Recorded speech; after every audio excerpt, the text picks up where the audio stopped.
AI is able to do the majority of the stuff that average reps do better, faster. And it sounds scary, but I think the future sales rep needs to be able to do it all. They need to be able to cold call, send emails in a very targeted way, not in a marketing way. I think they got to have a personal brand that it is out there on LinkedIn or whatever it is. So when people do look at them, they see them as a credible source. If you are curious, man, AI is an absolute superpower.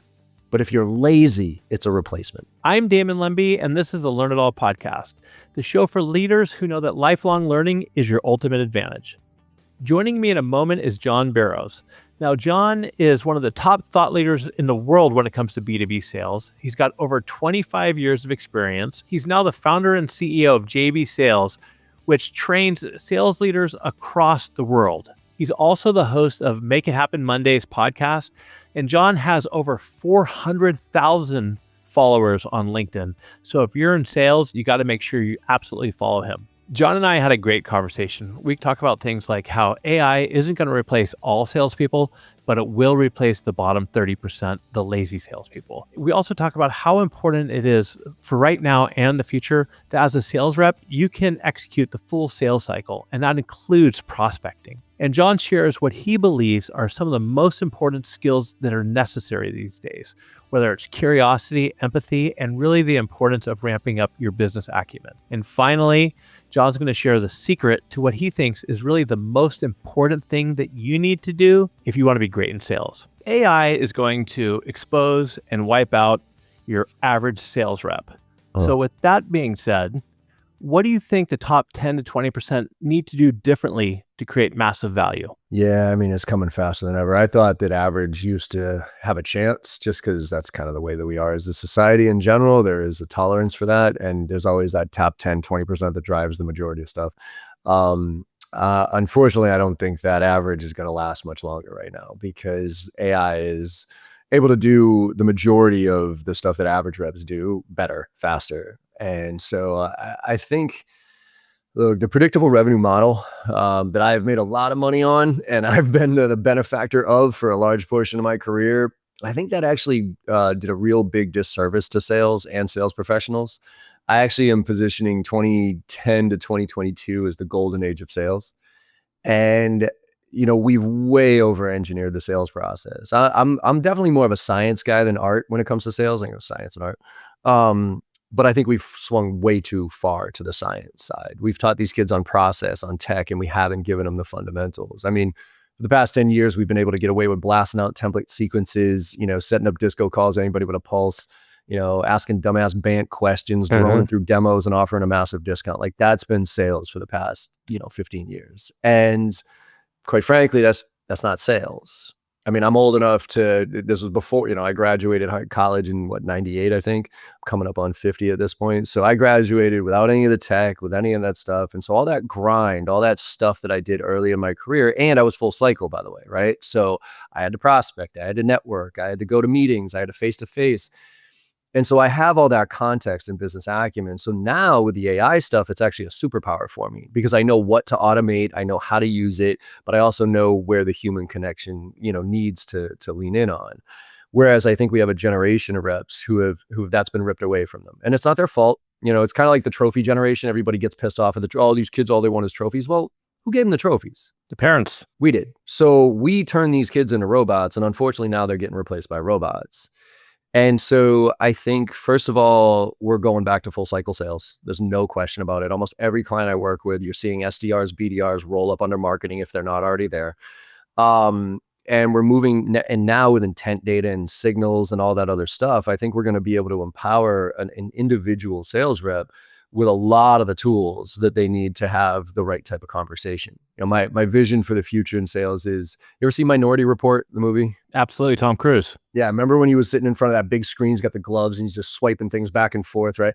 That's kind of my vision, where it's like you're going to have all this intent stuff, information about clients and what they're doing. And it's not going to be like, oh, who do I call today? It's like, no, John, you need to call Damon because he did this, this, this, and this, and his business just did that. Oh, and by the way, his competition's doing this, and here's some industry trends that are going on. And here's a couple of talking points. Make that phone call, collect that data, automatically update CRM, move to the next one. So that's where we're going. So in order to be that rep that can leverage that stuff the right way, you got to have business acumen. You got to be curious. You got to give a shit, right? And so I think right now, if I was an SDR, BDR, I'd be doing everything I could to learn what full cycle sales is all about. If I was a full cycle sales rep, I would be going back to prospecting and making sure I diversified my channel. So it wasn't just, relying on inbound or marketing, but I had my own partnerships. I developed my personal brand, right? And it sounds scary, but I think the future of the future sales rep needs to be able to do it all. They need to be able to cold call, send emails in a very targeted way, not in a marketing way, right? So a thoughtful research and understanding why certain trigger events matter, why certain signals matter, and being relevant with their messaging. I think they got to have a personal brand that it is out there on LinkedIn or whatever it is. So when people do look at them, they see them as a credible source. I think they're going to need to learn how to leverage the AI to put themselves in a position so that they're the last mile and they can have that conversation with the client that is relevant and real and ask questions that get them to think a little bit different. And I think they're going to have to be able to negotiate, better than anybody else until the AI takes that over. And then even account management, right? Like looking for opportunities. So unfortunately, it's a lot of the stuff that you can't teach that I think you have to focus on. Curiosity, work ethic, business acumen, passion, attitude. Like these are all things that are EQ oriented. Because I personally think IQ is over. AI is already smarter than us at every level. So we got to lean in on this EQ stuff. Yeah, human skills is essentially what you're talking about, whether it's creative problem solving, connecting with people. And you touched on it a little bit, but I just want to boil it down. What are sales fundamentals right now? So that's a question I've been struggling with right now, because the challenge I see is that going back to, when I was growing up in sales, I did all that grunt work, right? All the stuff. I didn't like it, writing down stuff and making the calls and CRM. I hated all of it. But what it did was it gave me the context. It gave me the grit. It gave me the perspective so that I am who I am today. And I don't need a script. I don't need somebody to tell me, what BANT questions I need to ask or any of that crap, because I learned that. But now, and I'm just not picking on sales, by the way, I'm picking on every profession. Everybody. Now, at least the beginner stuff, again, it's all easily done by AI at this point. So the question I have is similar, which is where do the kids get the fundamentals anymore? B, I think more importantly, what are they?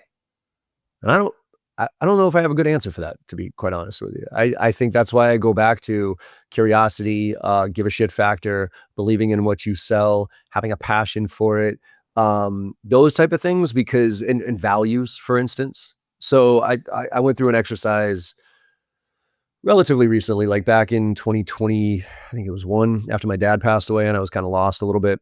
And I kind of got back to like, wow, I'm stuck, right? I was stuck in neutral. I didn't know what was going on. And so I got a business coach, and we went through the core value exercise.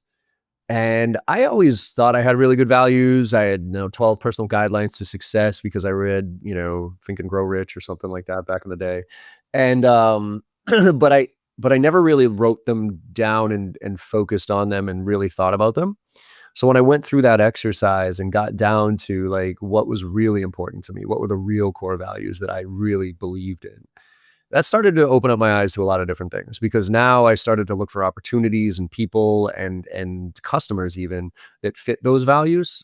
And for me, I always believe that, if you and I have shared values, we can argue, but we'll ultimately come to a respectful solution here. Or, we might agree to disagree, but we'll be able to have this conversation. But if you and I have different core values, it doesn't matter. We're just going to tear each other apart. And so I think getting a rock solid foundation in that from a fundamental standpoint. B, then, finding something, if you're in sales, that you can believe in, that you genuinely believe makes a real difference for the right client. Not everybody, but for the right client. And then when you make that connection, then it's okay. Curiosity is one of those things where I ask this a lot on my podcast. Like, is it nature nurture? Like, are you born naturally curious, or can you develop curiosity? Right. I think the answer, at least from my perspective, is I think you are born genuinely curious. I don't know if you can ever become genuinely curious, like in general, but I think you can become curious. And in order to become curious, you have to be interested in something.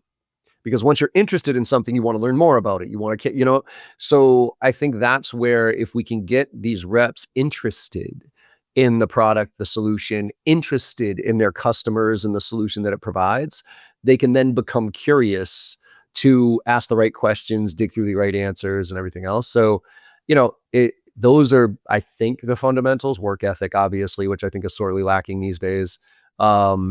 Patience, which is hard to come by as well. But then it's the core fundamentals of sales. Like, you got to learn how to prospect, you got to learn how to discover, you got to learn how to qualify, and that's where I think you can graduate with templates and scripts to get you started, but then very quickly figure out how to make those templates and scripts your own so that it's you, not them. That's where the science and art comes in, right? I think that science lays the foundation, the structure, the process we put in place so that we can all develop our art form. And that's going to be that's going to be different, right? Your approach versus mine, what I say versus what you say. Like, I always tell the reps that I train, I'm like, I'm John Barrows from Boston, Massachusetts. I'm about as direct and in your face as it gets when it comes to selling. If you tried to say some of the stuff that came out of my mouth, like, you probably offend half the people that you talk to. So it's not about saying what I say. It's understanding that I learned how to adapt based on a structure that I tried earlier in my career so I could figure out who I was and what my style was. And I think at the end of the day, whether it's in sales or if you're in leadership, people want to work with or work for people who are authentic, and I'm a West Coast guy, and I feel like I'm pretty direct too, but if I came in and I try to be you, it would be ingenuine, right? And people could see right through that. And I always think it's so funny. I mean, as you were talking about new reps, I was on I'm on the flip side of things where people are always trying to sell me. And, just the other day, a young rep, I mean, I'm in my 50s, so I'm right there with you, right? But and we have our challenges too. Oh, yeah. Don't get me wrong. We could talk about that. But I just want to have a conversation. And this guy jumped on, for the product for our tech stack or whatever, right? Jumped on and just immediately went into the PowerPoint deck or Canva deck or whatever. And I told him to put it down. And I just said, hey, let's just talk a little bit. He couldn't do it. He couldn't do it. Nothing past what he probably found out about me on GPT or Learner or whatever, could not have any type of conversation. And he just kept trying to go back to his banquet, whatever it was he was trying to go back to. And I just don't think that that's going to work these days, because executives' times are, and I'm not saying I'm the greatest guy in the world, but busy. I don't want to waste my time on that kind of shit, right? You got to get to the point. It's time to value right now. And this is why I think the tolerance for that conversation that you just had with that rep is zero at this point. And this is why I'm not worried about all these tech tools that are coming up and optimizing sales. And they're saying, oh, it's going to take over. I actually don't worry about the sales side of the house at all. Like, whatever. Okay. It's when the client wakes up and realizes they don't need us. Because, we've all heard that stat that, by the time somebody comes to us, they're already 60 to 70% through the sales process, blah, blah, blah. And right? the Deloitte study, right? 43% don't even want to talk to sales reps. Well, yes, but that stat, the one that by the time they come to us, right? That stat's been way overused. It's been applied to everything. That's just for inbound leads. Okay. Yes, somebody does their homework, and yes, when they raise their hand and say, I want to talk, 9 times out of 10, they're pretty far down the pipeline. So we got to meet them there. I actually think that it's now going to apply to outbound. Because say I send you an email or ping you on a cold call or something like that, and we're like, all right, this kind of sounds interesting. Let's set up a call for this, right? Well, now 5 minutes before that phone call, I can jump into ChatGPT and just be like, hey, what's this company all about? What do they do? How does this align with my strategy? Da, da, da, da. What questions should I ask? Da, da, da. And in literally less than 5 minutes, I can get up to speed on the vast majority of what a sales rep would usually tell me. And this is where I know we as a society are, like, I'll give you a quick example on this one, just to macro this out a minute. So my daughter, she's been having gut issues. Like, she's been having stomach problems, right? And she's 14 years old. So going to these doctors and trying to figure out all this shit, like, talking over your head. I'm like, I don't know what you're talking about, whatever. So I created a little custom GPT, right? My daughter's gut health GPT. I said, act as the best GI specialist in the world for a 14-year-old girl, right? And then I took all her blood work. I sat in meetings with the doctors and I recorded them. So I transcribed the transcription, put them into the GPT. We had this little system where she would track all the stuff she would eat. And then I would say on a scale of 1 to 10, where are you after you ate it? Like 1 is no problem at all. 10 is I got to go to the hospital. Like, where's that? So I took all that data, dumped it in there. And then every conversation I had with somebody, oh, John, have you heard of this? Because everybody's had gut issues. Well, oh, I've heard of SIBO and this and that. It's like, oh, sure. I don't know what that is. Sure. So I put that all in there. And then we went to see a nutritionist. We sat there and I printed out, I asked the GPT, print me out a 2-page summary document of everything that my daughter's done that is specific to a nutritionist, that a nutritionist would need to know to get up to speed, right? Versus a GI specialist. And then print me out 10 questions that I should ask that nutritionist so that I can walk away with a game plan here, right? So we walked in and she's like, so tell me, and I'm like, please don't ask my daughter, tell me what's been going on. Like, you ask a 14-year-old girl what's been going on. She's going to say, my stomach hurts every time I eat something. You're going to get 0 insights from her. Okay. So I handed her the 2-page doc. I was like, please just read this. And she reads it. She's like, wow, this is fantastic. This is great. Cool. I was like, yep, I know. Okay. So I got some questions here and I want to really try to figure out this plan. She talked in circles for like 30, 45 minutes. I didn't want to be rude in front of my daughter. So about 40 minutes in, I was like, yep. And I said, I'm sorry. I got to pause here. I'm actually more confused now than I was walking in here. I go, my goal was to use this AI to learn a little bit. I don't trust it because I know it's not 100% accurate, but I was asking questions and I wanted to educate myself enough so you and I could come to an expert like you and we could have this conversation so we could walk out of here with a concrete game plan to help fix my daughter's problem, right? Are we going to get to that? And she was like, well, and she talked in circles for another 10 minutes. And I did the whole, you know what? Great. We got a hard stop here. It's been great talking to you. Thank you so much. We'll do a follow-up here in a little bit. And I walked out the door. I walked out dumber than I did walking in. I looked at my insurance bill. It was $500 for that meeting. It took 3 hours out of my life and it took 2 weeks to schedule. Now let's bring that to sales.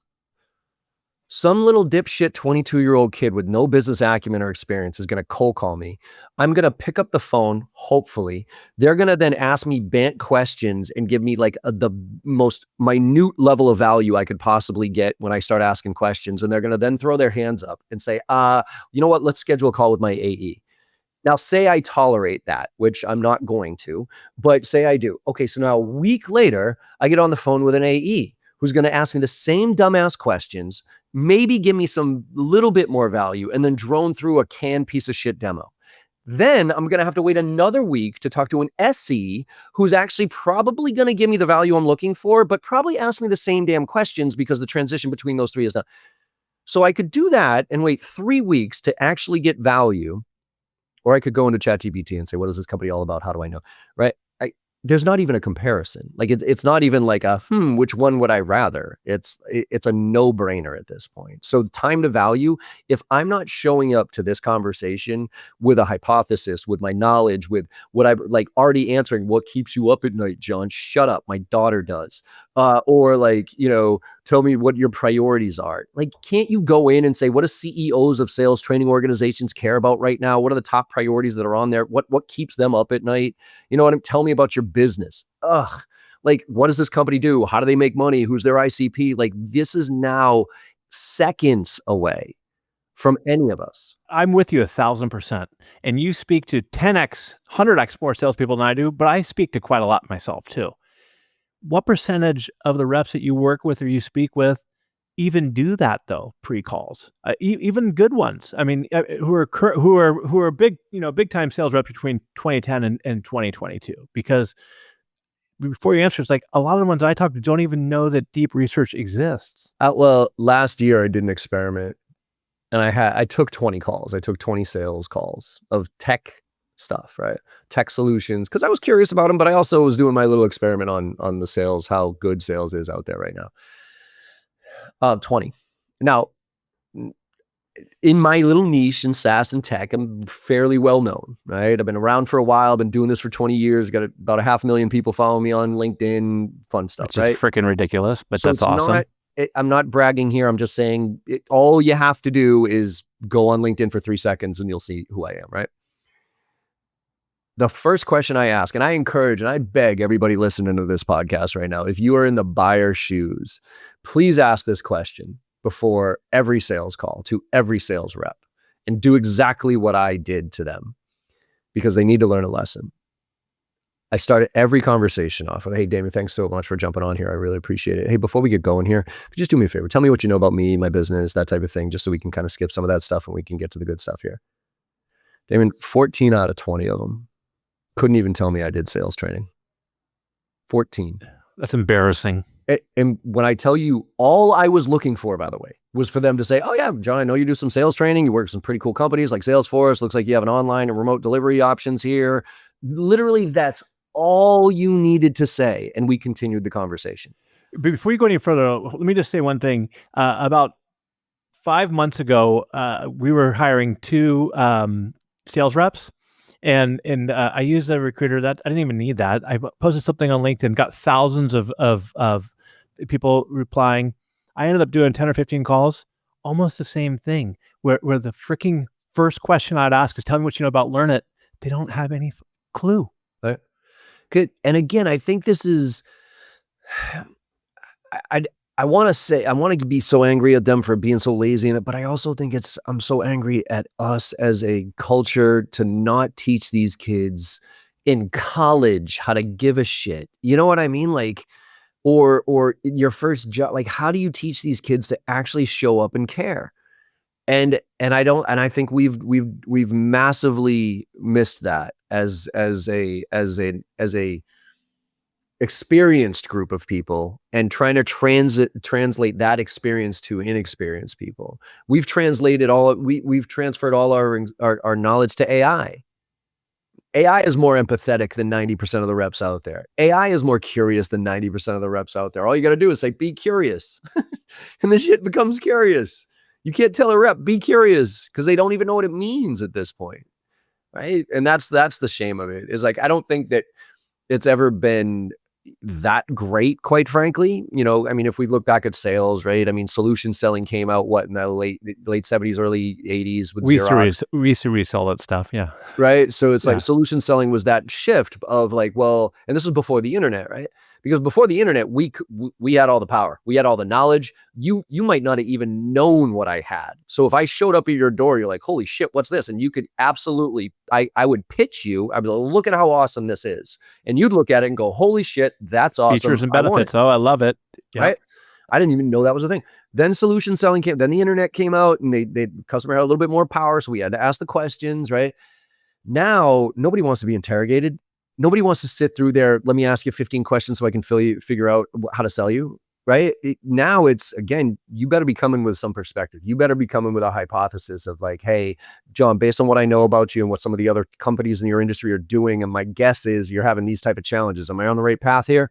That's the type of conversation you have to have these days. Because if you're not, to your point, time to value is everything. How do they do that, right? I mean, because what you're saying is, for our listeners out there, what you're saying is, you come to the conversation proactive with a point of view. And even if your point of view may not be right, at least the executive on the other side is like, okay, this person's put time into it and they're thinking about it. And sometimes you even come up with a point of view that maybe they didn't think of. For the most part, they know what their problems are. But again, I appreciate somebody coming and saying, hey, this is what could actually potentially work for you. I think well, also on that, and I'll get to how do they do it, but there's also a power of that, which is, it's called anchoring, right? Like, a lot of us in sales, we're taught to ask open-ended questions, right? Okay, open-ended questions for discovery, great. Problem with open-ended questions, though, is you're putting a lot of work on the other person to answer that question. Like the typical, John, tell me about your priorities, which I think is a terrible question to ask or statement to make. You got to know the priorities. But let's just play the game, right? So some kid says, John, tell me about your priorities. So first of all, I got to think, okay, this brand new kid that I've never met before in my life. Sure, no problem. Let me just divulge to you all the wonderful things I've been talking with my board of directors about for the past 6 months about my strategy. Sure, let me tell you that. So let's just assume that I'm open to having that conversation with you, which is a very harsh assumption. Now, if I want to answer that question, I got to think of all the priorities I'm dealing with. Like all of the priorities I'm dealing with, and then distill them down into the ones that are most relevant to our conversation, and then articulate them in a way that makes sense to you, so you can figure like that. You're putting a lot of onus on me. So anchoring, coming in with a perspective, people are way more apt to either correct or elaborate on your anchor than they are to answer an open-ended question. So instead of saying something like, tell me about your priorities, hey, Damon, I've been working with a lot of executives in your space, and they're telling us that some of the main things that they're dealing with, especially moving in the end of this year and early next, are X, Y, and Z. And my guess is based on these things, my hunch is you're seeing these. Am I on the right path? Your desire to go, no, but, and then dive into detail, or yes, and dive into detail is so much greater. So how do you do that, right? And before I didn't really have an answer for you, because it's like, you need some business acumen, you need some experience, you need to get your teeth kicked in a bunch of times so that you understand what executives care about and that type of thing. Now, here's the flip side of AI. It's a superpower. It's never been easier to learn about a business, to come up with a hypothesis. So for instance, I've created my own personal GPT that I share with my members that literally it's how to prepare for a meeting. And so you put the name of the company in their website, but it doesn't just, this is the problem with AI. We've gone from a search engine to an answer engine. And that's a dangerous thing. So search engine, Google, right? We would Google something and we can all argue that Google told us whatever it wanted to tell us, whatever, but at least there was a perception of choice. At least it was like, okay, I got to read through this and now that's the one I choose, right? Now you go into AI and it gives you the answer. And inherently that answer can't be accurate because it's pulling off of the internet, right? Reddit is still the number one source for content on AI. So for people who are curious, that's all right. Where'd you get that? Help me understand. Give me a different perspective on that. Why does that matter? Who cares? But for the vast majority of people who are lazy as shit, they're just going to take that answer, copy and paste it and put it there. So, and to me, that I don't understand the value of the human in that equation. So like the GPT that I have is it literally helps you learn. And I think if you look at it that way, because AI knows how you learn compared to how I learn. I know what I do is archaic already. Even though I'm still doing it and I'm still helping reps, the one-way dissemination of information, I think AI is better. Because I train 30, 40, 50 reps, right? I try to do my neuro-linguistic programming and connect with everybody as much as I can. But inevitably, there's a half of that class that I'm just not connecting with because that's not the way they learn, right? AI knows exactly how you learn and exactly how I learn. So it can guide us through and help us educate us faster than ever. So for instance, with this GPT that I have, put the name of the company in and it says, all right, let's start at the industry level. Let's talk about some of these industry trends that are happening within within their industry. And let's talk about some of those trends that are relevant to your business. And it kind of gives you that information. It says, do you want to learn anything more about the industry? Here's maybe 2 or 3 questions you should ask about this industry just to get some more clarity on it. Okay, now next step. Now let's talk about the company. 10K, annual report, strategic initiatives, how they make money, who their ICP is. And again, it's like an interactive, like, all right, here's what it is. Now, what else do you have questions about as it relates to your solution? Here's how your solution might be able to help in that strategic initiative. Okay, now let's talk about the persona. Okay, CIO in healthcare versus CIO in manufacturing. There's a difference there. Those people care about different things. What do they care about? Why is it relevant? Tell me more. Person. All right, here's the LinkedIn profile. What does this person care about? So it brings you through a process of learning. And so now, the danger of there's a bunch of GPTs out there. You just put the name of the company and it puts this 2-page, just great summary. And again, that's lazy because now the rep's just going to, okay, cut, paste. I'm just going to read through this because this is real, right? To me, if you look at it as the augmentation, not automation, now all of a sudden you can skyrocket your business acumen. You can skyrocket your ability to have a hypothesis. You can skyrocket your curiosity because all you got to do is talk to the AI like you would be talking to the customer. You could even role play with the AI at this point. I do that. I go through I go through that process. So if I was preparing for us as a meeting, I'd be like industry, company, persona, person, cool. Now, based on all this knowledge, what are some hypotheses that I could have about how I could help that business? Okay, cool. Based on those hypotheses, here's the one. I like these 2. What are some questions I can ask that'll uncover the impact of those problems and kind of validate my hypothesis? Great. Okay, cool. And I'm meeting with it. What objections might I face from this person? Okay, cool. Now, based on all that, could we do a quick little role play now? You are now this person. And could we just kind of run a mock little sales call and I turn on the microphone and and then I just talk back and forth with it. And then I'll pause because I didn't really answer the objection right. I'll be like, ooh, I didn't like the way I answered that. What's a better way of answering that objection? Give me a couple of different options of how I would better, right? And then it tells me, I say, all right, let's go back into the role play. Boom, boom, boom, boom, boom. Cool. So if you are curious, if you give a shit, man, AI is an absolute superpower. But if you're lazy, it's a replacement. You said, are you born curious? You're not, or is it something you could learn?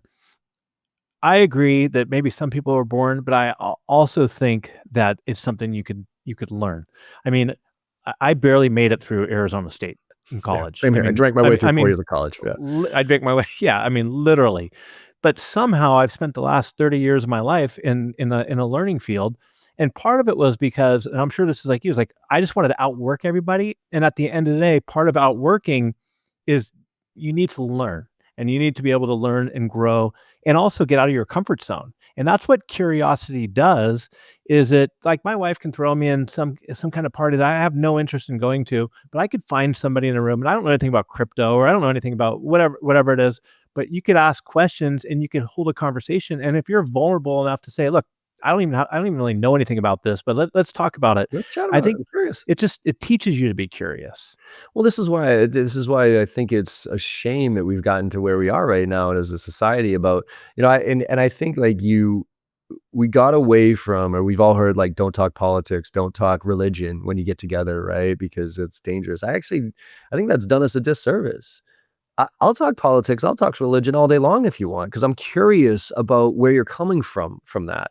Now, the difference is when you start trying to convince me of something, then you can go fuck yourself. But But if you got to be able to talk about it. But John, it doesn't matter what side of the fence you are on religion or politics, but you got to be able to have a conversation where other people get fucking pissed off at you. You know what I mean? Because if it starts an angry, like I have a buddy downstairs, totally different than me when it comes to politics, but we can have a great conversation, and I learn from him because you put yourself and you want to put yourself and understand what they're coming from. empathy, and I don't think nobody has empathy anymore for anybody. And it's like, can you? This is why. So back, Morgan Ingram used to work for me for a bit. And when he was, I don't know people if you know him, but he was like a rising star SDR, or back 10 years ago, whatever.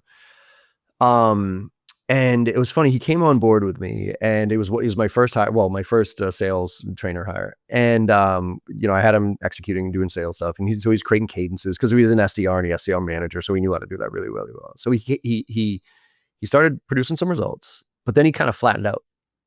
And he came to me one day. He goes, John, I feel like I'm doing all the right stuff, but I'm just not getting the results I'd expect to get based on all the work that I'm putting in here. He's like, what do I need to change in order for my results to change? And I said, Morgan, your results aren't going to change until one thing does. And he said, what? I said, until you start giving a shit.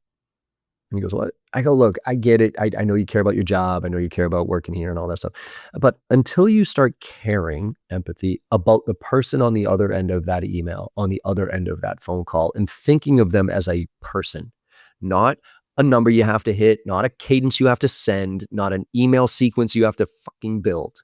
Until you think of them as a person that wakes up in the goddamn morning, puts on their pants like everybody else, has to get their kids to the school bus, has to then, grabs their coffee in the morning, walks in the door, gets a boss yelling at them for whatever reason it is. Until you start really thinking of them from that perspective, man, your results aren't going to change.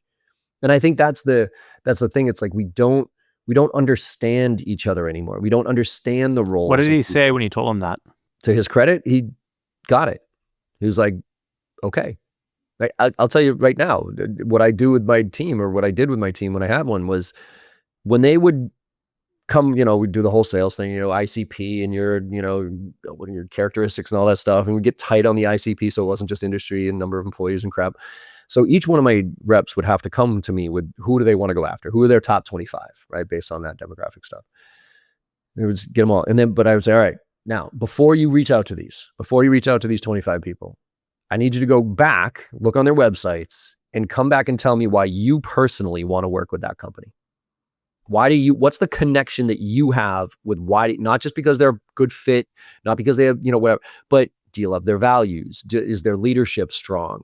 Do they have just a really badass product that you think is really cool? Because once you make that connection, now all of a sudden your message is a lot more authentic. You're not pitching. You're genuinely curious. You're like, ooh, let me think about, like, I want to work with this company, not because I have to, but because I want to. And that to me is what we've, taken away from these reps. We stuff them with product knowledge. We stuff them with sequences and how to do the tech. When I was a VP of sales with a bunch of, the first month of your career at my organization had literally nothing to do with selling. Nothing to do. I gave you two things. I gave you an org chart, blank org chart. And I said, you have to go find people internally here. You gotta fill out this org chart and you got to interview each one of these people. And so you got to treat it like a sales call. You got to find why they should meet with you, have an agenda for the call, come back and, and then you have to write a summary for me of why everybody works here and how this all works together. And then the other is you got to go meet with our top 10 customers. I was going to put that. Now, that was something Mike Weinberg told me early on, is when you bring on new reps, that's one of the first thing they should do, put them in front of 10 customers and find out what value does Learn It actually bring, or how do we connect or whatever it is. But yeah. If I would have my way, I would actually have sales reps be customer service for at least 2 to 3 months, so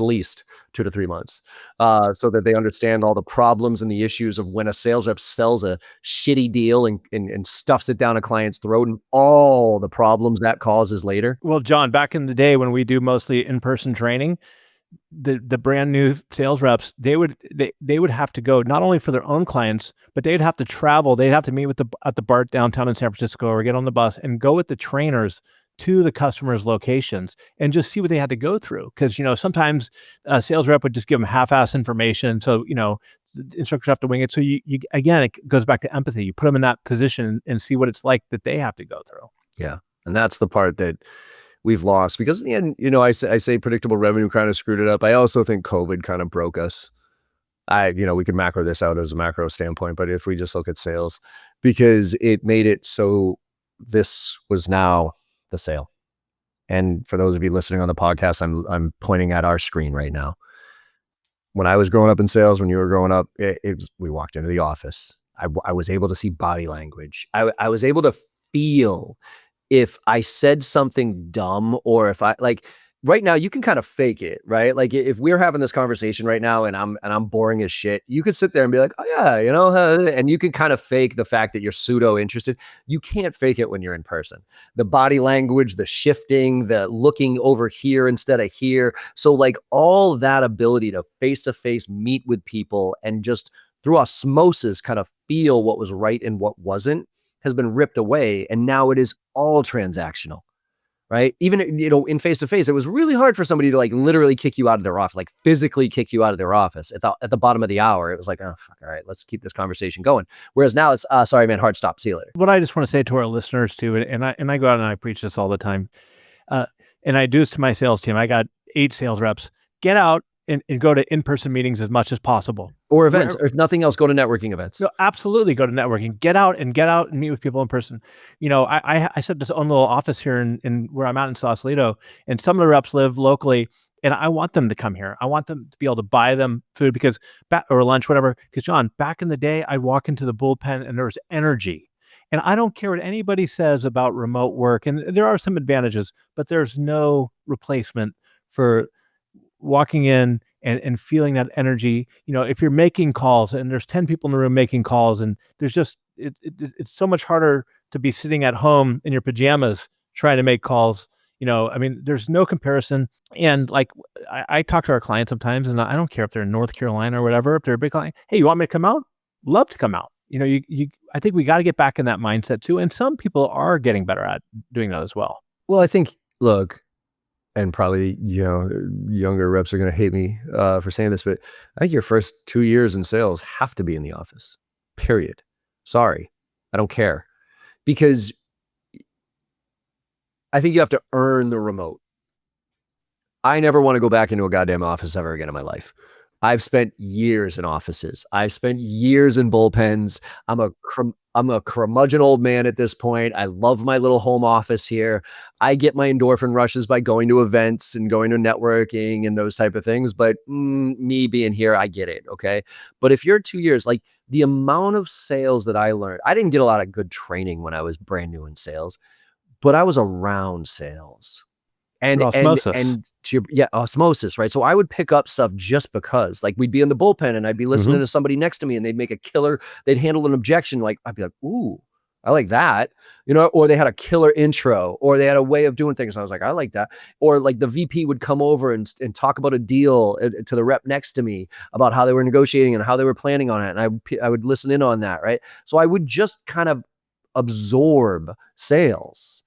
And I didn't even know I was, right. I mean, I was more curious. So I was like, what are you talking about? What's happening over there? That's good.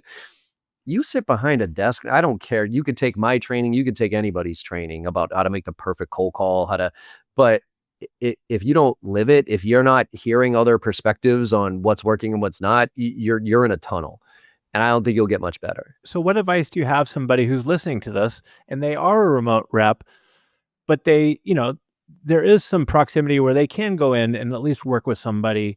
I mean, should they reach out to them and say, "Hey, look, can I come work with you?"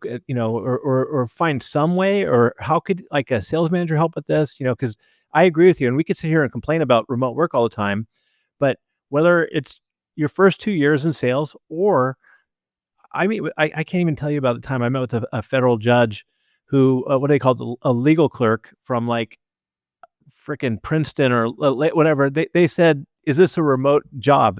And he's like, "You got to be kidding me!" You know, you know, you got to be kidding me.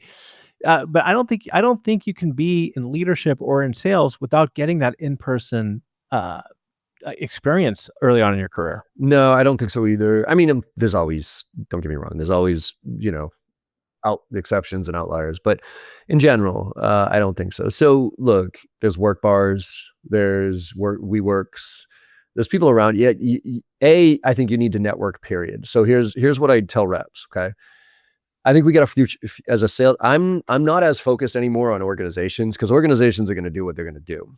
But they churn and burn sales reps. They care to a certain degree until layoffs have to happen, and then so I'm really more concerned with empowering individual sales reps to become that Iron Man, Iron Woman of sales, where they are. I don't say future proof, because I don't know what the future is going to hold, but they're much more future proof than a sales rep who's just a cog in a wheel at an organization. So here's an example of what they can do. Lead generation. Okay. The first thing I always do is, even though sales, I don't think is a pure numbers game, obviously, I always go through the equation. Like, what's your average deal size? What's your quota? Back into it. What are your conversion ratios? And then you got to find out how many like qualified meetings do you need to have on a monthly basis to be able to hit the number, right? So say that's 20 qualified, good conversations that lead to converting to proposals to close deals.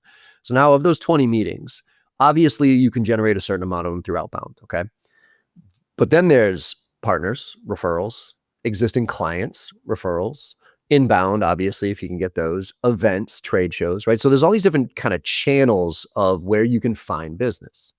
So let's look at the partner channel. People think that you have to have this like partner, strategy about partner. You don't. All you got to do is figure out who your ICP is. Like, who's the core ideal customer profile that you have? Who is the persona that you sell to most in that ideal customer profile? For me, it'd be VPs of sales and SaaS and, some other criteria there. Well, now, what are all the other tools and services that are adjacent to mine, that complement mine, maybe, that a VP of sales would potentially need, right? So you identify 5 or 6 different tools, solutions, services, whatever. Then you go find the top 2 or 3 vendors in each one of those areas. You call in to their sales team and say, "Can I talk to your best sales rep, please?" Why? Just put me through to your best sales rep.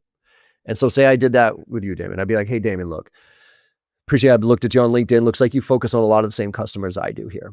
So I was wondering, a lot of times when I get into conversations with clients, they sometimes need your service. So would you mind if, I developed a little relationship with you and I brought you in sometimes and gave you referrals when my clients need that?" Who's going to say no to that, first of all? Of course. Then what you say is, "Okay, and cool. And maybe, just maybe, would you be open to like getting together maybe once a month to kind of just share some ideas about what's going on out there, what you're seeing out there, what clients are working, So you do that, right? With 5, 6, 7 people. So you create your own little ecosystem of your partners. Okay. What that could lead to then, especially if they're in the same region, "Hey, you guys want to get together at the work bar around the corner, just make some cold calls together?" hey, do you want to get together at night and just kind of like from a networking standpoint and just kind of share some? So you can start to develop your own little ecosystem where you can get together with a group of people, even though they're not at your same company, make some cold calls so you can get that energy going. You can go to events with people and work them together. So it's like, hey, why don't you start at that end? I'll start at this end. You know who I'm looking for. I know who you're looking for. We'll meet in the middle and I'll make referrals to you when I find those people. Like, you can do all of that, and it doesn't take technology. It doesn't take, you don't have to be a genius. I'm not a Harvard grad here. This is easy shit you can do. You just have to have the drive to do it. A little bit of creativity. And, one of the things I want to add to that is, if you go in with a mindset also of giving or what did you say earlier? Caring, right? I mean, I'm one of those guys where a lot of times I'll meet with clients or prospects, and maybe this is, look, back in the day as an athlete, I wanted to win every deal all the time. You know what I mean? But then as you grow up, you realize what your lane is and whatnot. And if you really care about your client, you become more of a problem solver. And you're sitting down with somebody, and if you have this partner network and what your product is or services isn't a fit, and you can connect that partner to them, boom, they're gonna bring you in when it comes up different times. But that client who you connected somewhere else will always come back to you because you're now at, I know the term's used too much, trusted advisor. But at the end of the day, you're helping solve some of their problems for them, and you really are adding value. That's exactly my mentality. Is I actually have relationships with all my quote unquote competitors. I don't consider anybody a competitor, by the way. I am my competitor, period. If I lose a deal, it's because I wasn't the right fit or I didn't do a good enough job, period. Look in It's the not my mirror, right? I mean, a lot of exactly. times. So I know the strengths of all my competition. When I walk into a client, I am hunting for why they shouldn't do business with me. Once they're kind of qualified, if you will, and they kind of look like a duck, smell like a duck type of thing. Now I'm kind of asking all the questions of why they shouldn't do business with me, or quite frankly, why I shouldn't do business with them. Maybe they're not set up right the way. Maybe they don't have the kind of values I like. Maybe they don't have a reinforcement structure in place to support this. All these other things, and I'm hunting for that stuff. And then when I find that root cause of the problem, and it's not something I can hit a home run with, I'll be like, I would love to work with you because but I just don't think I could do good, but I can't do great here. I actually think you should go talk to XYZ competitor over here because that's their sweet spot. And you have clients, yeah, and clients are like, wait, you don't want my business? I'm like, no, I'd love your business. A, I don't need it, so I'm not desperate for it. And B, That's a big point right there, though. yeah, If you yeah, have, I don't mean to cut you off, but yeah, no, if you have freaking zero pipeline, you're screwed. You're you're desperate. screwed. You're desperate. But go ahead. Sorry, go ahead. No, I mean, that's it, right? It's like I don't need your business, and I can't. I think in today's world, I don't have the luxury of doing average work because one average review, one average or one negative review crushes you these days. Like I am desperately trying to hold on to my lead in G2 crowd. You know what I mean? I'm like top three event vendors, right? If I happen to do business with somebody and it's not good, and some rep goes on G2 and gives me a 1-star review, a 2-star review. I mean, I remember in college, like I wasn't a brainiac here, but there was one semester that I was like, holy, I almost got a 4.0, right? I got A's across the board and everything except for fucking statistics. And it was because the teacher was an asshole. But regardless, I got a D in statistics. So I got 5 A's and 1 D. And I think my GPA ended up being like a 3.1, or a 3.2 or whatever, however it calculated. It was so much lower. I'm like, wait a minute. I got 5 fucking A's and I got 1 D. Like, what the fuck? And then, summer I took this class again. And even though I took the class and got an A again, it creeped up to like a 3.5. But it was nowhere near the 4. So my point is like, if I'm on G2 and I got hundreds of reviews on G2, if I get 1 or 2 1s, 2s, all of a sudden I get knocked off the top of that list. And so I don't think we can afford to do average work these days. So that's why if I could do average work, I usually refer to somebody who's going to be able to do great work. And to your point, that builds credibility. That it might not come around in the short term, but 90+% of the time it comes back to me in the long term, whether it's from a referral from them for somebody else, or they now are at a stage where they do need me. And you said it, I started my career early and thankfully networking with this group called Business Networking International. I don't know if you're familiar with this. It's called BNI. Yeah, I know. So it's like you get together with groups in your home, in whatever your town is, and it's everybody, you can't be competitors, and you share leads and you stand up and you give your pitch, whatever. But their whole philosophy is givers gain. The whole philosophy is givers gain. Give without any expectation of anything in return. And you will get a shitload in return if you have that right mentality. Yeah, what goes around comes around. I don't. I read a long time ago. What was Bill Berg's book, Go Giver or whatever it is? Oh, yeah. I think Yeah, something like that. Yeah. but it's. I think if you just come in with the mentality that you want to take care of somebody, and you want to, it goes back to stop looking at them as a number, and how to help solve or serve. But at the end of the day, it's true. If you're a sales rep and you're pounding the phones and nothing's happening, get creative, for heaven's sake, right? Get creative. Go out and talk to people. And the other thing you said about, calling on sales departments, salespeople always want to talk, right? So, so get them on the phone. It's all about getting creative, and I love all that. I want to shift gears before we end up. I mean, you got 500,000 followers, and one of the biggest struggles, John, that I see with sales reps and people across the board, especially a little bit older, is their lack of personal brand, either they feel like they don't need it or they don't have time for it. But I mean, what's your stance on that? I don't think everybody has to have a personal brand, but I just think it helps. It's just another tool in your tool belt, right? That elevates you over anybody else, including looking for a job, getting customers, right? Because they're looking at us more than we're looking at them at this point. Like if I look at your LinkedIn profile and you got nothing going on, you haven't checked, and every single job description is like how great you were at your previous company and how you made President's Club 5 years in a row and all that bullshit. Like that isn't somebody I want to engage with, right? But if I see you're actually posting and sharing content about the industry and are curious about it and that type of thing, I might give you a better chance. So I'll give you how I help people transition to this, because I do think it is that important. But I also think it's more important to build your business acumen first. And so I'll give you the audience here exactly how I recommend, because the question a lot is like, first of all, there's that, well, like who's going to follow me? Like, I'll be embarrassed if I post something and only get 1 or 2 likes. First of all, don't give a shit about that. Nobody else does. But second of all, the question is like, what do I post?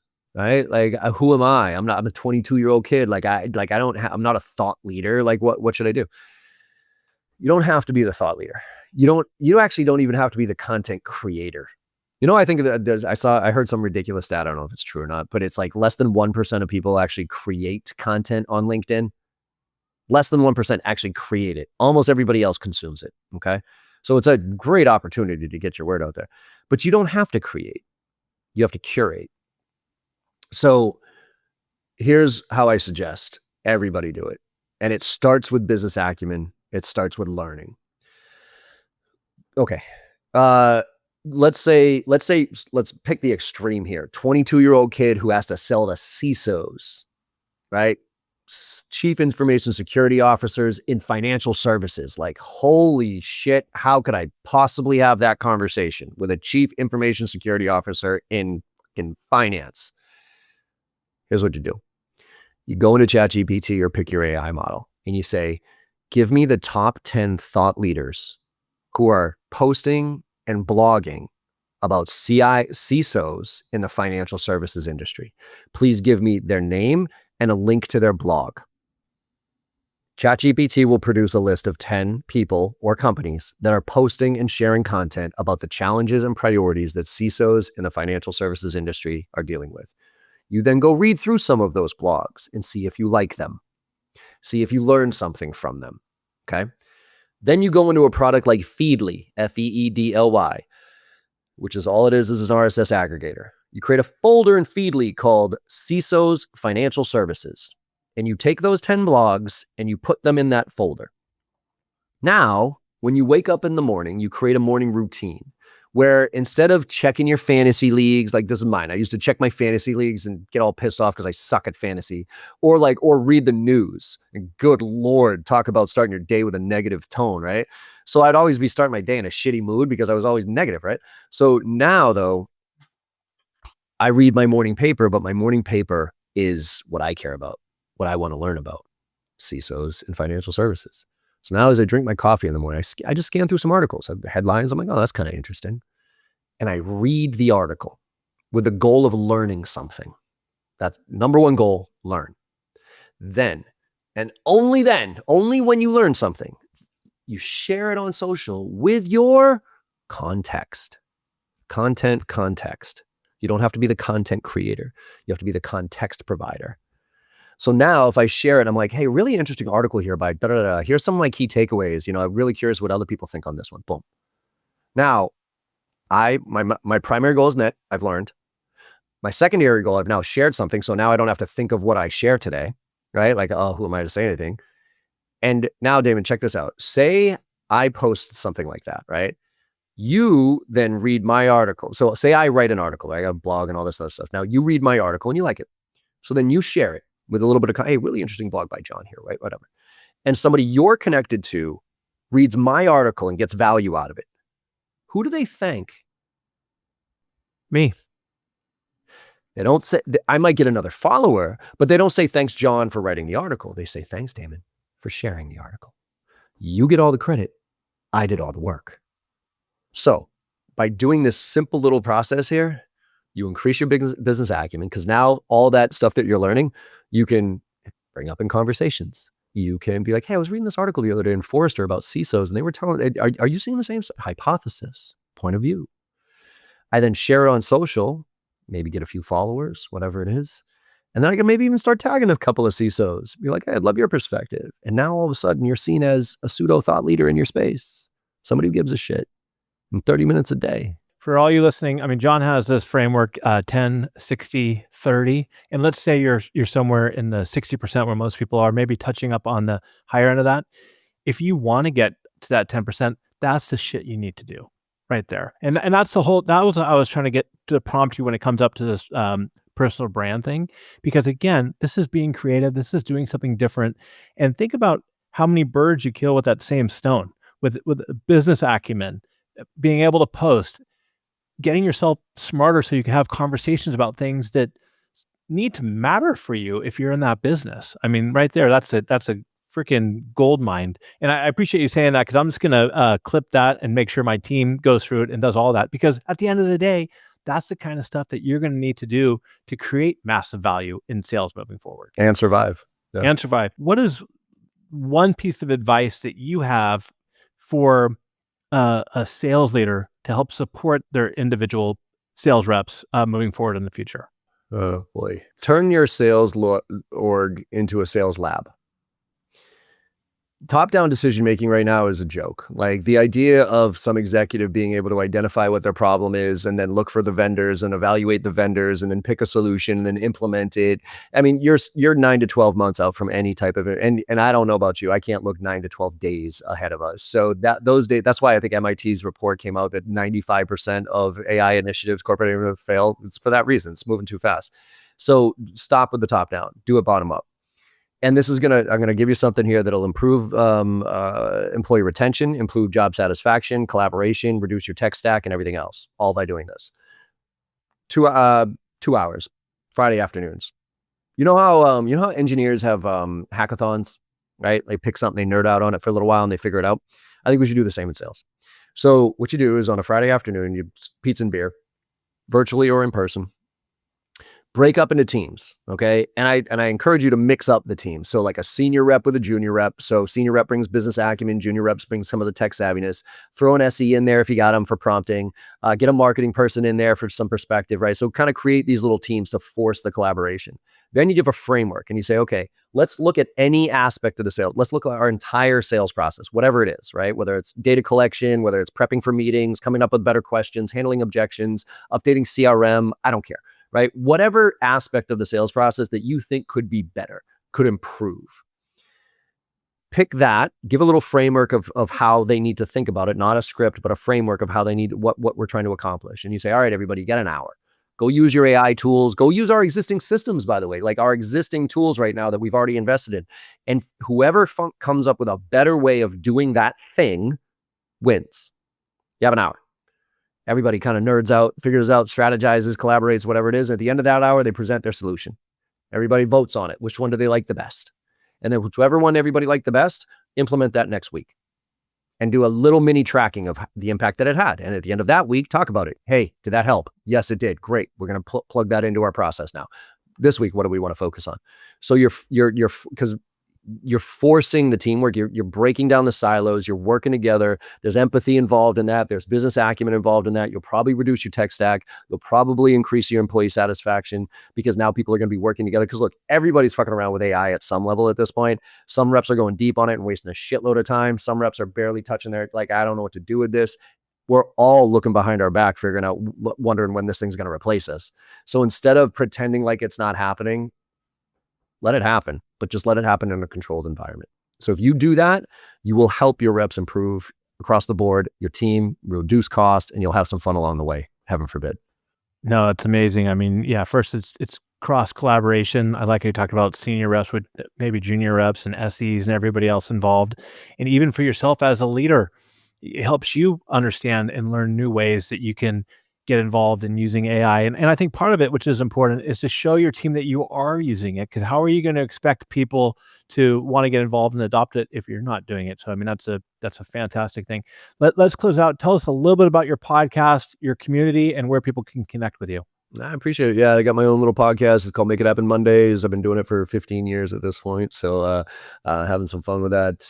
But yeah, the website's probably the best place where people can get information is jbarrows.com. Just launched a new one-on-one coaching program. I haven't done coaching my entire career because I haven't been set up to, but now I do because I have an accountability coach and those type of things. So anybody who's looking to really level up, my on-demand platform has everything that I've taught: Salesforce, LinkedIn, Box, Dropbox, Amazon, Google. Like, it has it all in there, and you can get that for like $420 a year, all on demand. But if you want like one-on-one coaching, I'm there for you. 3-month program, work together, right? And then I obviously do corporate training for anybody who's out there. But yeah, hit me up on LinkedIn. I will say, I apologize, I can't accept any more connections on LinkedIn. It sounds like a humble brag, but it's more of a pain in the ass than anything else. But you can still DM me and whatever. Actually, and if anybody wants any free consulting, my YouTube channel has obviously got a ton of free stuff on there. But you hit me up on Instagram.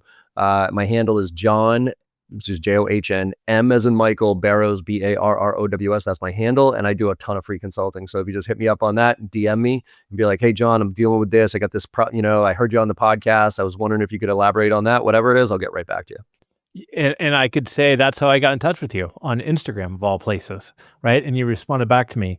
And so, no, that's fantastic. And I'll put all those links in the show notes. So, I mean, this has been awesome. Listeners, what I want you to do is, John gave so many great pieces of practical advice. Find one of them and do it. Whether it's finding somebody who is maybe a competitor or sells a service complementary to what you have, and reach out to them, or go through that exercise you did about going through ChatGPT and posting and personal branding and everything like that. So find something, do it. John, you are awesome. And until next time, everybody, stay curious, keep learning. Have a great day. See you later. More than half of all American workers today are Gen Z and millennials. According to Deloitte Consulting, their number one concern is being seen, valued, and appreciated by their bosses.